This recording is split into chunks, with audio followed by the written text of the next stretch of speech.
That final rescue and what happened right afterward was a disaster narrowly averted. Tonight, all 12 young soccer players and their coach are free. They're safe. The whole world watching and waiting after they were first discovered there. Then, of course, that international crew of divers and engineers plotting to get them out. The last 4 boys and their coach were rescued today. And the 4 Thai Navy SEALs who had stayed with them all that time after first discovering them in the cave, giving a thumbs up.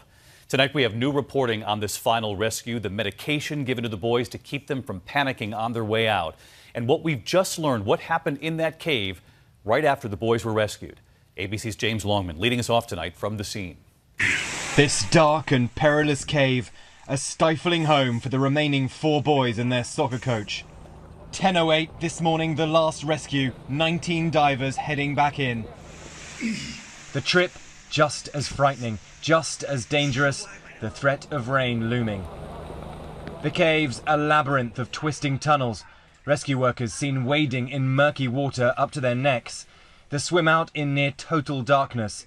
And tonight, we're learning all the boys were given medication to keep them from panicking. At times, the passageways so narrow, they travelled single file. Teams of 2 divers pairing with each boy, one behind for support, the other in front carrying their oxygen tanks.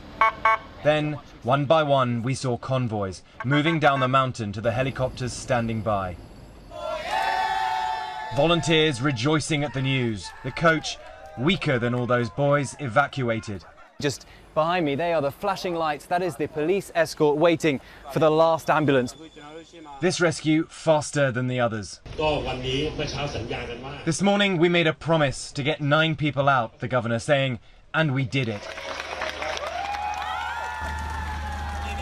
These Navy SEAL divers and medic waiting to leave until everyone was safe, giving a thumbs up tonight. They stayed with boys in the cave since they were found over a week ago. How many of you? The once unthinkable, now a miraculous reality.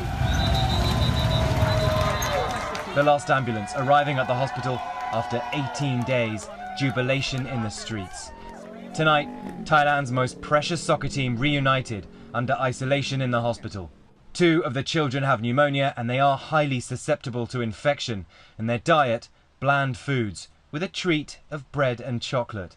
But a health official saying they will not be allowed direct contact with visitors until their blood tests come back, meaning another agonizing wait for their parents who haven't held their sons in over 2 weeks.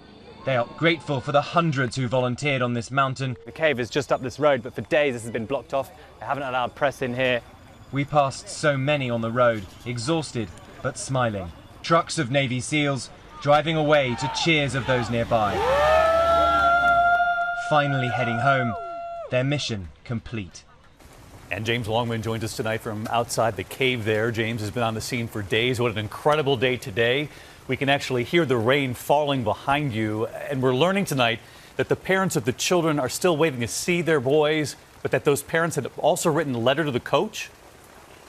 That's right, David. The letter was written while the team was still trapped. The parents saying, quote, "We're not mad at you at all. Do take good care of yourself and don't forget to cover yourself with a blanket as the weather is cold. We're worried." Those parents clearly grateful the coach cared so deeply for their children. David. James Longman leading us off tonight. James, our thanks to you. And I mentioned you could hear the rain there right behind James. That's not the only thing that happened right after this rescue was completed. We learned tonight of new details of what took place right after those boys were pulled out when divers went in to try to retrieve all of the equipment. So let's get right to ABC's Matt Gutman, who talked with Thai authorities. And Matt, this was really something, what they told you.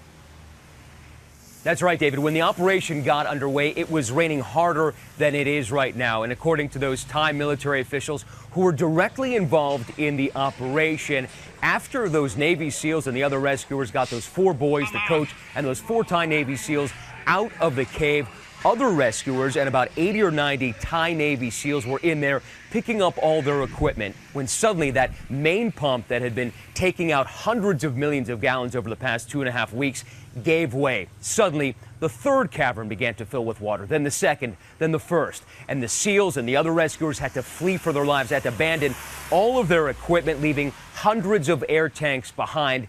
They told me it was incredibly harrowing and it was a disaster nearly averted, David. Wow, Matt Gutman, James Longman, our thanks to our entire team on the ground and the heroic work of all of those divers. And tonight, right here, step by step, this triumphant rescue, 18 days, and the boys, their families, and how they ended up at that cave in the first place. A remarkable special edition of 2020 tonight, 9 p.m. Eastern. I'll see you then.